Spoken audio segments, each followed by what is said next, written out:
국내외 제약바이오와 에너지 산업의 트렌드를 분석하고 투자의 방향성을 잡아보는 바이오앤에너지 메가트렌드 시간입니다. 이번 주에 한미 정상회담이 열립니다. 한국은 제2의 반도체로 바이오 쪽을 키우겠다라는 목표를 지니고 있는데요. 이번 한미 정상회담을 통해서 어떤 이야기들이 오고 갈지, 수혜주들은 뭐가 있는지 살펴보고요. 또 에너지 업종의 현 상황 그리고 관련해서 주목해볼 만한 기업들도 확인해 보도록 하겠습니다. 케미칼 에너지 투자 자문의 차홍선 대표, 강혜경 제약시장 고문 모셨습니다. 안녕하세요. 예, 안녕하십니까. 네, 먼저 첫 번째 이야기부터 시작해 보도록 하겠습니다. 이번 주에 한미 정상회담이 열리는데요. 바이오 투자와 관련해서 어떤 이야기들이 나오게 될지, 그리고 투자의 기회는 어디에 있을지가 궁금합니다. 예. 이제 한미 정상회담이 열리니까 이제 양국이 이제 같이 논의를 하게 되는데요. 네. 그러면 이제 미국이 원하는 것, 그다음에 한국이 원하는 것. 그래서 이제 한국 정부가 이제 이런 협상을 통해서 우리가 또 이제 수혜받을 기업을 좀 찾는 게 중요하다. 이제 이렇게 봅니다. 그래서 첫 번째 이제 미국이 원하는 것을 우리 한번 생각해 볼 수가 있는데요. 미국은 코로나가 이제 발생하면서 공급망에 대한 이슈가 부각이 됐었습니다. 네. 그래서 미국이 원하는 거를 결론부터 말씀을 드리면 반도체, 그다음에 배터리, 그리고 바이오입니다. 이 세 개로 일단 이 키워드를 이제 우리가 생각을 해볼 수가 있는데요. 우리가 BBC라고 하기도 했죠. 이렇게 하는데 여기에서 지금 이 문제가 미국이 판단을 할 때는 국가 안보까지 이게 가는 문제다라고 보고 있습니다. 안보요? 그렇죠. 코로나가 발생하면서 공급망이 원활하게 이게 작동이 되지 않으면 미국 정부에서 봤었을 때 발생했던 여러 것들이 있죠. 인플레이션도 일어났고요. 그러면서 생산이 많이 어려워졌기 때문에 약뿐만이 아니라 뭐 자동차 생산하는데도 문제를 끼쳤고요. 그래서 필요한 게 또 반도체 칩이었고요. 그래서 이러한 게 이제 한국에도 영향을 많이 미쳤는데요. 그래서 미국이 원하는 거는 반도체, 배터리, 바이오, 그 중에서도 바이오 쪽으로 우리가 들여다보게 되면은 바이오 CMO입니다. 바이오로 얘기하게 되면은 미국은 신약에 있어서 기술 강국입니다. 미국이 지금 바이오 시장에 있어서는 치매나 항암, 당뇨, 비만 이런 쪽이 굉장히 이제 이슈죠. 핫하고요. 투자에 있어서도 더 많이 이제 관심이 많은 분야이긴 한데요. 그런데 이거를 한국 기업한테 더 미국이 원할 것이냐? 그렇지는 않다라고 봅니다. 매년 미국 FDA가 승인하는 의약품 약 한 50개 정도가 되는데요. 그 중에서는 대부분은 미국이 차지하고 그다음에 유럽 기업들 이렇게 해서 승인을 받아갑니다. 그러니까 한국 정부가 또 세운 거에 있어서도 뒤에서도 말씀을 드리겠지만 신약을 미국에서 이제 승인받을 수 있는 블록버스터를 이제 목표로 삼았는데요. 이러한 부분들을 봤었을 때 미국에 있어서는 특히 바이오 CMO 여기에 대한 거를 더 원한다라고 저는 지금 파악을 하고 있습니다. 네. 그래서 이러한 부분들이 이제 볼 수가 있고요. 그러면 이제 두 번째, 한국 정부가 원하는 거를 좀 생각을 해볼 수가 있죠. 그럼 한국 정부는 무엇을 원하느냐라고 했었을 때, 앞서 이제 말씀드린 것처럼 한국 정부는 신약을 개발하길 원합니다. 1조 원 이상 되는 의약품을 블록버스터다라고 얘기를 하는데요.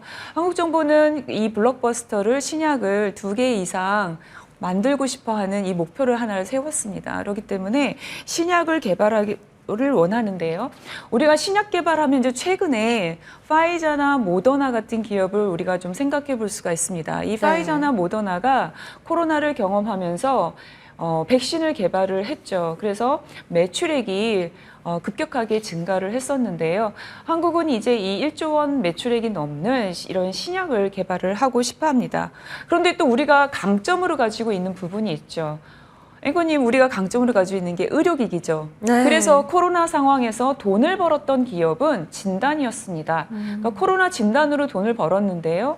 우리가 잘하는 거 이렇게 진단 의료기기, 그다음 제조 잘하죠.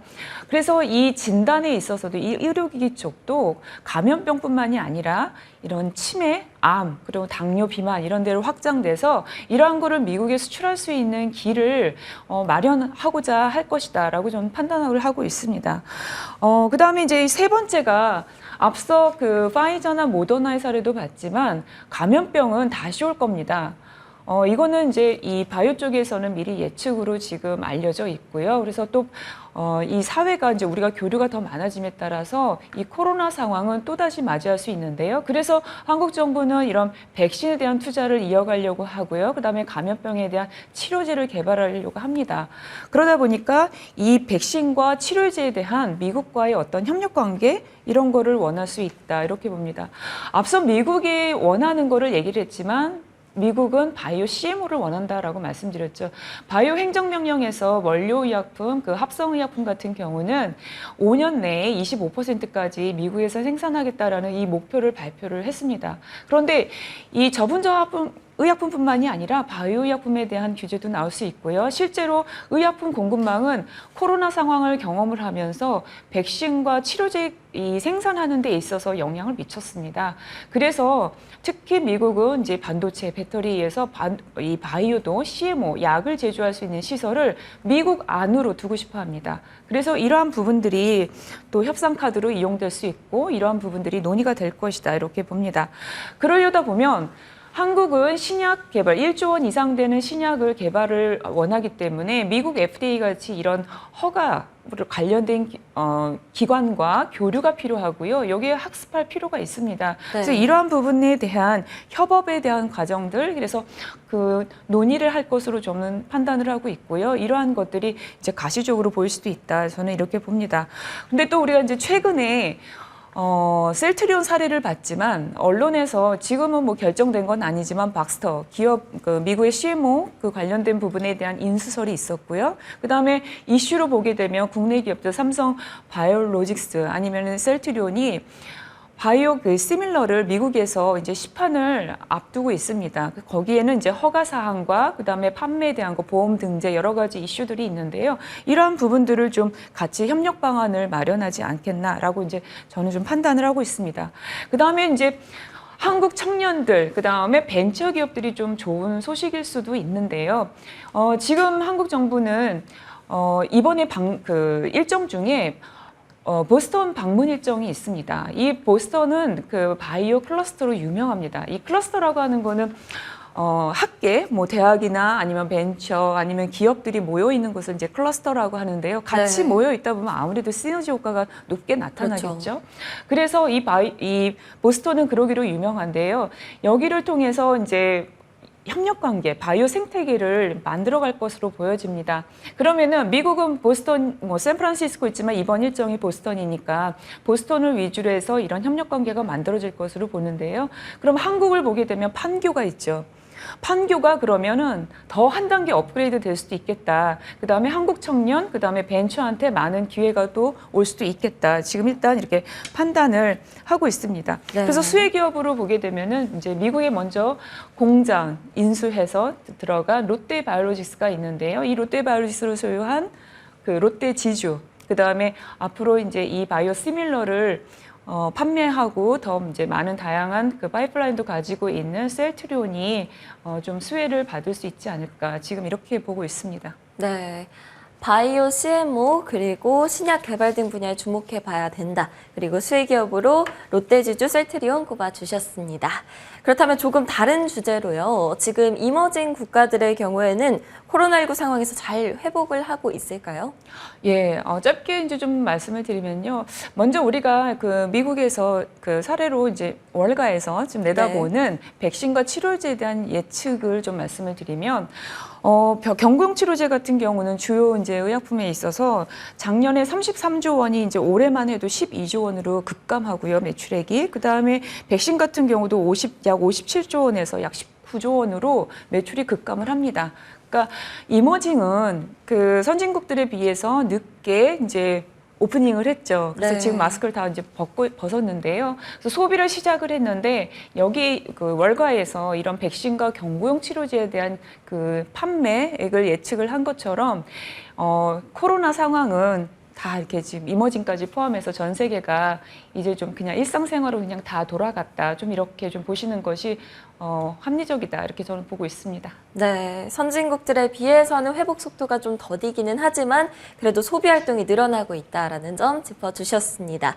케미컬 에너지 부문으로 그럼 넘어가 보도록 하겠습니다. 현재 이 케미컬 에너지 쪽 상황은 어떻고 또 어떤 투자 전략을 세우는 게 좋을까요? 앵커님 보면은 이제 최근에 보면은 이제 테슬라가 실적을 발표했지 않습니까? 네. 그 테슬라가 보면은 기업은 케미컬 에너지 업종은 5개가 있다고 보시면 돼요. 예를 들면 뭐 크게 보면 4가지인데 A, B, C, D가 있다고 보면 돼요. 뭐냐면 A형이 뭐냐면은 테슬라 같은 전기차 기업. 네. B형이 보면은 테슬라의 배터리와 양극재를 공급하는 기업들, 예를 들면 뭐 전 세계 GM 포드라든지 이렇게 공급하는 기업들로 나눠지고요.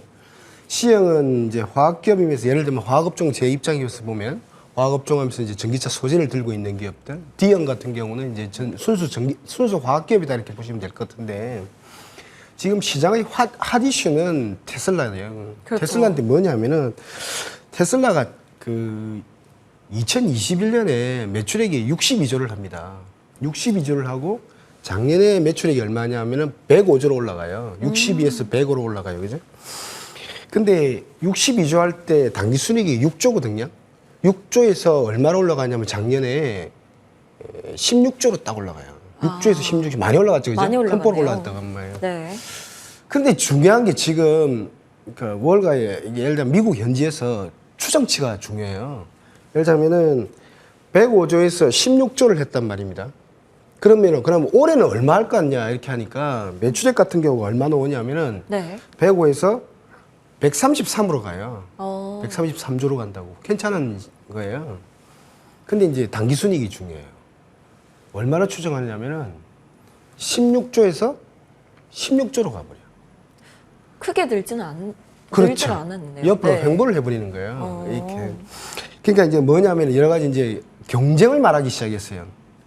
머스크가, 그죠? 테슬라의 머스크가 경쟁이라는 단어를 쓰기 시작했어요. 그러니까 여러 가지 전기차와의 경쟁 이런 걸 말하기 시작했다는 거죠. 그러니까 올해 같은 경우는 제가 볼 때는 테슬라 같은 경우는 예를 들면 점유율을 확대하는 그런 계기, 그러면서 계속 이제 좀 경쟁 구도를 강화시키는 그런 계기가 될 것으로 봐요. 그럼 어떤 일이 벌어지냐면은 테슬라는 3단계 상승을 한 기업이에요. 뭐냐면은 처음에 IPO 할 때 우리는 전기차다 이러면서 시가총액이 3조 원으로 올라섰습니다. 그리고 2013년에 보면은 매출액이 급증을 해요. 그러면서 이제 한 3조대로 올랐으면서 또 주가가 큰 폭으로 올랐고요. 그 다음에 2020년에 보면은 적자에서 흑자로 돌았으면서 큰 폭으로 올랐다 이렇게 보시면 될 것 같아요. 그래서 제가 결론적으로 말씀드리면 A형, B형 같은 기업은 테슬라를 따라 움직일 것 같아요. 그렇게 되면 뭐냐 하면 지금 테슬라가 지금 현재 한 105조 매출액에 작년 기준으로 지금 한 700조 정도 PSR로 한 7배 정도 받는데 제가 볼 때는 점진적인 상승을 하지 않을까 이렇게 봐요. 그래서 세 번의 폭발적인 상승보다는 이제는 점진적인 상승을 하지 않을까 이렇게 보고 있고요. 두 번째, 그러면은 어떤 일이 벌어지냐면은 테슬라라든지 전기차, 수소, 트럭, 태양광, 풍력 이런 것들로 어떤 일이 벌어지냐면은 국제유가가 쫙 급락하는, 그러니까 많이 떨어지는 형태. 천연가스 가격은 지금 3불이라서 지금 최저치로 떨어져 있는 그런 형태예요. 에너지 가격이 지금 많이 떨어졌잖아요. 대체재들이 전통 에너지가 떨어졌잖아요. 그럼 그렇게 감안하고 아까 앞에서도 말씀해 주셨지만은 지금 이머징에 보면은 파이자 백신 지역이 아닌 지역들, 회색 지역들이 보면은 64억 인구가 분포되어 있어요. 이머징 쪽에. 그런 64억 인구가 지금 코로나에서 풀려난다 이런 걸 좀 더 감안하실 필요가 있다고 이렇게 보여져요. 그리고 세 번째 같은 경우는 이게 보면 이 오프닝 주식들, 그러니까 이머징 국가들, 중국이든지 인도네시, 베트남이든지 인도네시아든지 이런 아시아 국가들, 그다음에 남미 국가들 이런 쪽들, 그다음에 동유럽 국가들 이런 국가들이 이 오프닝이 되는 효과가 보면 저는 크다고 보거든요. 그런데 밸류에이션 자체는 싸단 말입니다. 매출액 대비 시가총액이 현저히 낮아요. 그러니까 완전히 소외된 그런 그룹들이에요. 예를 들면 뭐 지금 이제 좀 올라온 게 이제 LG화학이나 하나솔루션은 좀 올라왔고 NCC 크래커 쪽은 좀 괜찮게 보고 있고, 저는 NCC 크래커 다운스트림 쪽, 예를 들면 뭐 그러려 뭐 국도학이라든지 뭐 송원산업이라든지 뭐 KPX 케미칼이라든지 이런 다운스트림 화학도 괜찮고, 그래서 NCC하고 다운스트림 화학 쪽 완전히 소외된 기업들, 제가 볼 때 이런 기업들 주목할 필요가 있다 이렇게 보고 있습니다. 네. 배터리 소재 보유한 저평가 기업 그리고 또 순수 화학 기업에 주목해보자 말씀해 주셨습니다. 지금까지 케미칼 에너지 투자자문의 차홍선 대표, 강혜경 제약시장고문 모시고 이야기해봤습니다. 오늘도 좋은 말씀 감사합니다. 네, 감사합니다.